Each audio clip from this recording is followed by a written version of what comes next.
Salut tout le monde. Au fait, c'est vraiment moi en virtuel et derrière, ce n'est pas mon lit et ce n'est pas mon bureau et aussi, je n'ai pas de forte poitrine, mais c'est ma tête. Aujourd'hui, je vous fais le point sur la situation économique en Thaïlande. On voit clairement un déclin progressif qui soulève pas mal de questions et d'inquiétudes. Voici ce qui ressort en gros et ce que cela signifie pour vous les Thaïlandais. On parle d'un ralentissement persistant. La Thaïlande est parfois décrite comme l'homme malade de l'Asie. Pour 2026, la prévision de croissance tourne autour de 1,6%, bien loin des voisins qui affichent entre 5% et 8%. Autrement dit, l'économie a du mal à s'adapter aux nouvelles réalités du marché mondial.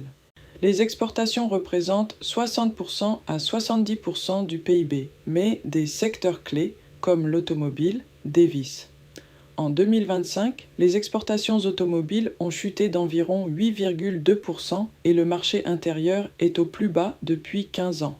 Cette forte dépendance rend l'économie très sensible aux aléas des marchés internationaux.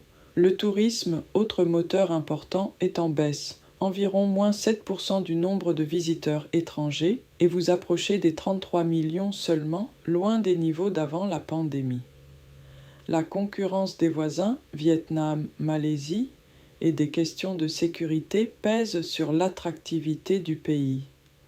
La dette des ménages approche 90% du PIB, ce qui freine la consommation et les investissements. À cela s'ajoutent des salaires qui stagnent, ce qui rend la relance de la consommation encore plus difficile.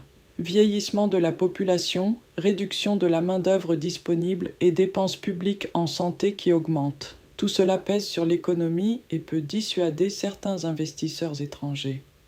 Vos voisins gagnent en attractivité grâce à une main-d'œuvre plus jeune et une croissance plus dynamique, ce qui attire les investisseurs et peut renforcer le déclin relatif de la Thaïlande. Le modèle axé sur la compétitivité prix et la faible valeur ajoutée n'est plus suffisant pour une croissance rapide. Il est temps de repenser l'approche pour s'adapter aux réalités économiques et technologiques d'aujourd'hui. Finalement, on voit une dynamique de déclin progressif, croissance basse, dépendance forte aux exportations, tourisme en recul, dette élevée et défis structurels qui freinent le futur développement. Je m'adresse à la personne qui a dit que le Cambodge est en déclin. Je crois que tu t'es trompé, tu as sous-estimé le peuple cambodgien. Je suis désolé pour vous, mais c'est la vie. Alors vous voyez, il ne faut jamais sous-estimer son voisin. À bientôt pour d'autres infos les amis.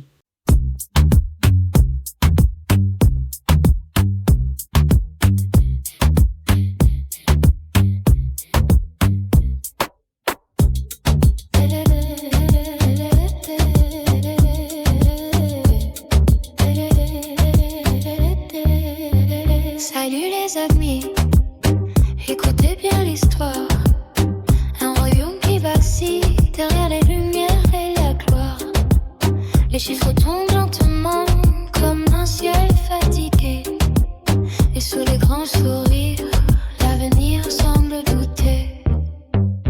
Thaïlande, l'homme malade de l'Asie. Ton reflet se fissure au bord de l'embellie. Entre les ports, les dettes et les saisons finies. Tu cherches encore la France au milieu de la nuit. Thaïlande, l'homme malade de l'Asie. Les cartes ont changé dans la grande géographie. Et ceux qu'on regardait autrefois avec mépris reviennent aujourd'hui défier l'ordre établi.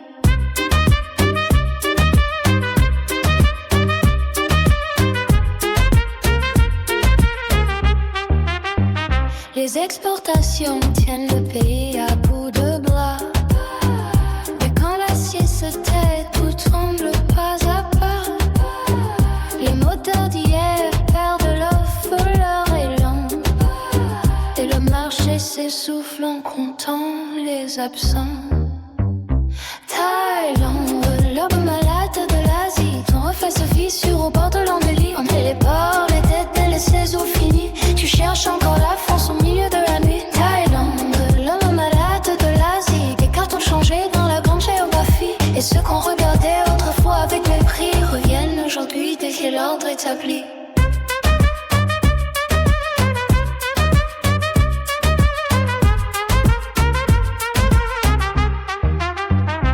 salaires s'endorment, les foyers sur les dents. Le poids des emprunts ronge le main lentement. Le temps use la foule, les années creusent le rang. Et l'avenir demande un courage différent.